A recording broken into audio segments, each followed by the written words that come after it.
नमस्कार दोस्तों, आप सबका एक बार फिर से हमारे YouTube चैनल पर हार्दिक स्वागत। मैं आपका दोस्त विवेक होगा हाजिर हूं दोस्तों, आज एक बार फिर से एस्ट्रोलॉजी से रिलेटेड चर्चा करने के लिए। और कल का जो टॉपिक हमने किया था अस्त ग्रहों के ऊपर, की अस्त ग्रह किसी चार्ट में हो तो किस प्रकार वो रिजल्ट देते हैं, उसी चर्चा को आज आगे बढ़ाएंगे।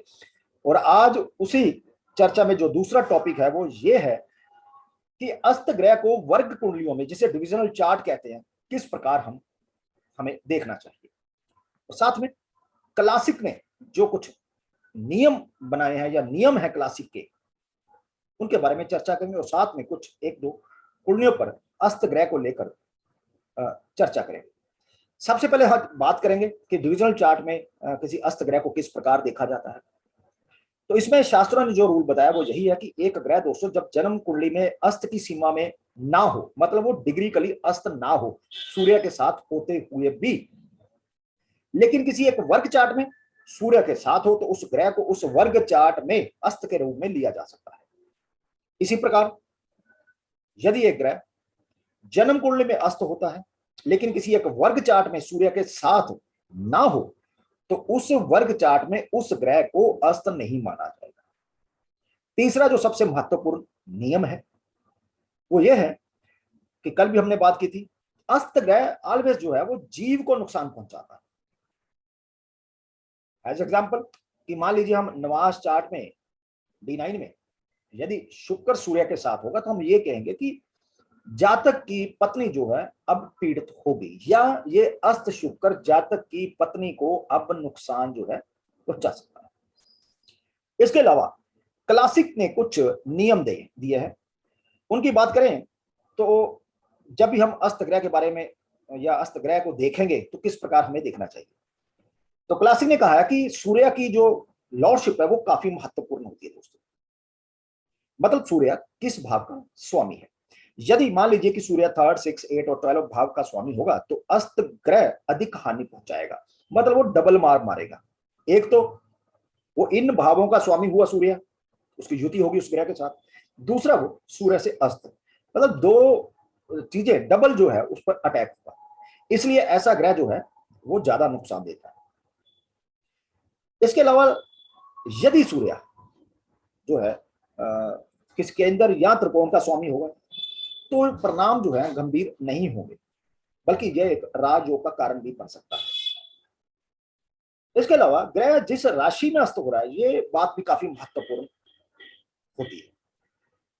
तीसरा, एक अस्त ग्रह चार्ट में जहां प्लेस्ड हो वहां के परिणामों में बाधा नहीं डालता, बल्कि जिस भाव की लॉर्डशिप उसके पास होगी उससे रिलेटेड हेल्थ प्रॉब्लम या रिश्ते को समस्या या रिश्ते से समस्या दे सकता है। एग्जाम्पल, मान लीजिए कि मंगल 11th भाव का स्वामी होकर अस्त हो तो बड़े भाई, बड़ी बहन या दोस्तों को समस्या देगा, या आप उनसे समस्याओं का सामना करना आपको करना पड़ेगा।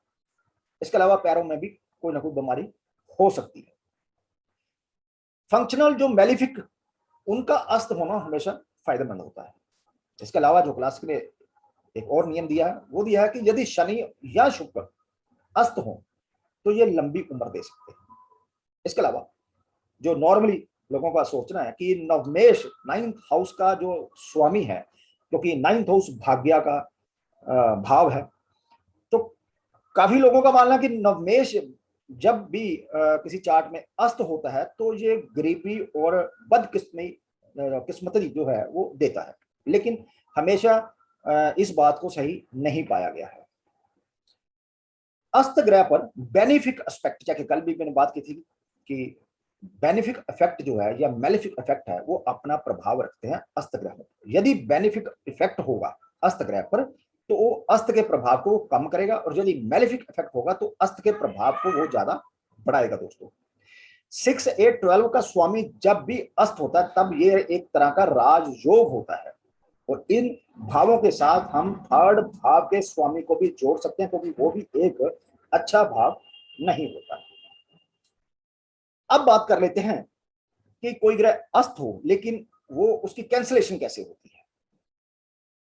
इसके लिए क्लासिक ने जो नियम दिए हैं वो ये है कि जब सूर्य नीच होता है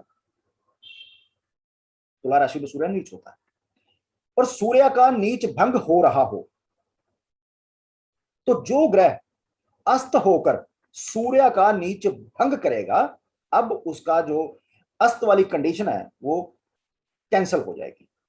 इसके अलावा यदि अस्त ग्रह चार्ट में दिग्बली हो, तब भी अस्त की जो कैंसिलेशन है उस रूप में देखा जाएगा। इसके बाद मजबूत बेनिफिक जो एस्पेक्ट है वो भी अस्त की जो कंडीशन है उसको वो कैंसिल करेगा। इसके अलावा सबसे जो महत्वपूर्ण चीज है वो ये है कि जिस राशि में बैठकर ग्रह अस्त होता है, मान लीजिए एग्जांपल इसको दे देता हूं कि गुरु जो है अपनी ही राशि में हो, सूर्य के साथ हो और गुरु अस्त हो, इस मामले में सूर्य खुद कमजोर हो जाता है, तो जो अस्त की कंडीशन है उसे वो कैंसलेशन जो है उसको समझना चाहिए दोस्तों। तो ये आज एक चर्चा थी कि डिविजनल चार्ट में और क्लासिक के जो नियम हैं, अस्त ग्रह को किस प्रकार हमें देखना चाहिए। अब कुछ चार्ट जो हैं उनको लेकर हम चर्चा करें, समझने की कोशिश करें। तो यहां पर सबसे जो पहला चार्ट मैं आपके साथ ये शेयर कर रहा हूं दोस्तों, ये एलिजाबेथ टेलर का है। यहां यदि देखें फोर्थ भाव में मरकरी, मार्स और सन तीनों प्लेस्ड हैं।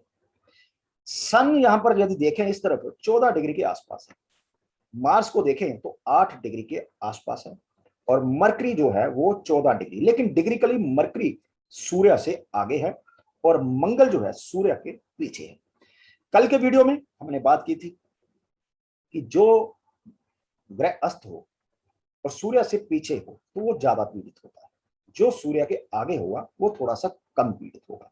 तो यहां पर यदि देखें मंगल जो है लगन का भी स्वामी बनता है, इसलिए मंगल का सूर्य से पीछे होना डिग्रिकली और अस्त होना ये हेल्थ के लिए जो है समस्या पैदा करता है।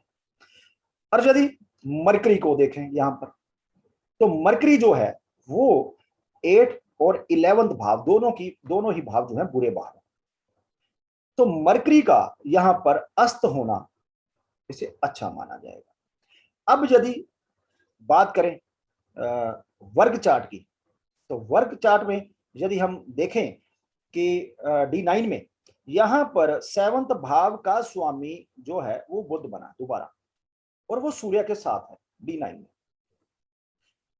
और लगन का स्वामी गुरु वो 2nd भाव में नीच का है, जो कि शादीशुदा लाइफ के बारे में कुछ अच्छा संकेत नहीं देता।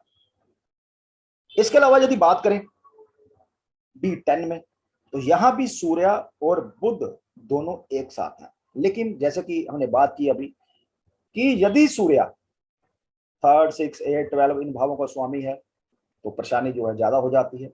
और यदि किसी चार्ट में सूर्य केंद्र या त्रिकोण का स्वामी बनकर साथ में हो तो वहां पर एक तरह का राजयोग भी जो है देखने को मिलता है। अब यहां पर यदि D10 में देखेंगे तो सूर्य जो 9th भाव का स्वामी है और बुध जो है 10th भाव का स्वामी, और दोनों की युति 7th भाव में केंद्र स्थान में, जो कि D10 के लिए काफी एक अच्छी पोजीशन है। इसी तरह एक चार्ट मैं आप दोस्तों के साथ और शेयर करना चाहूंगा, वो है राहुल द्रविड़ का। इंडियन क्रिकेट टीम के काफी नामी एक प्लेयर हैं, मीन लगन है।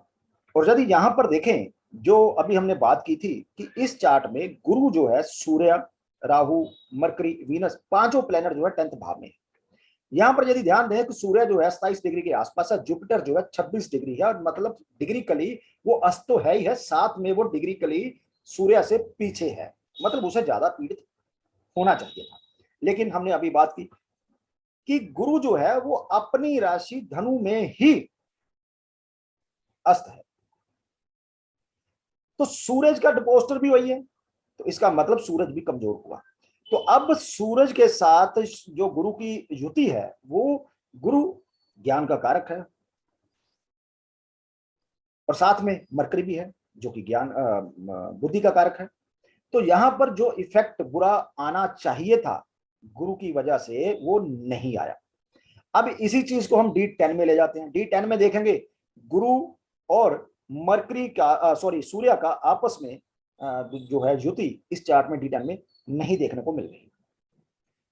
तो मेरा कहने का मतलब यही है, इन चार्ट को आपके साथ चर्चा करने का मकसद सिर्फ और सिर्फ यही है कि कुछ लोग राशि चार्ट में कोई प्लैनेट अस्त है या नहीं है उस पर चर्चा कर लेते हैं, उसको देख लेते हैं। लेकिन मेरा मानना यह है कि यदि टाइम सही है और वर्क चार्ट हमारे पास है तो जो भी कंडीशन अप्लाई हम राशि चार्ट पर करते हैं उसी कंडीशन के हिसाब से हमें वर्क चार्ट पर जो वर्क चार्ट है हमारे, उनको भी जो है उस पर टटोलना चाहिए उस चीज को कि हाँ, जो चीज वहां मिल रही है हमें राशि चार्ट में मिल रही है, जन्म चार्ट में मिल रही है, वो क्या वर्ग चार्ट में भी हमें वो चीज देखने को मिल रही है या वहां पर कुछ चीजें चेंज हुई। जैसे कि एलिजाबेथ टेलर के चार्ट में यदि हम देखें, जो सबसे महत्वपूर्ण चीज थी वो यही थी कि इनके D10 में वही बुध और सूर्य जो है 9th 10th के लॉर्ड बन के 7th भाव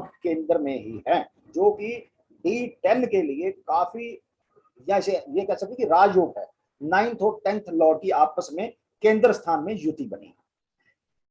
तो आशा करूं कि आप इस चर्चा को समझे होंगे कि मैं क्या कहना चाह रहा हूं, किस प्रकार डिविजनल चार्ट में देखना चाहिए, क्या क्लासिक के जो नियम है उस हिसाब से देखना चाहिए। और आशा करूंगा कि ये आज की जो छोटी सी चर्चा आप दोस्तों को अच्छी लगी तो वीडियो को प्लीज लाइक कीजिए, शेयर कीजिए। मिलते हैं जल्दी एक और नई चर्चा को लेकर। तब तक के लिए दोस्तों नमस्कार।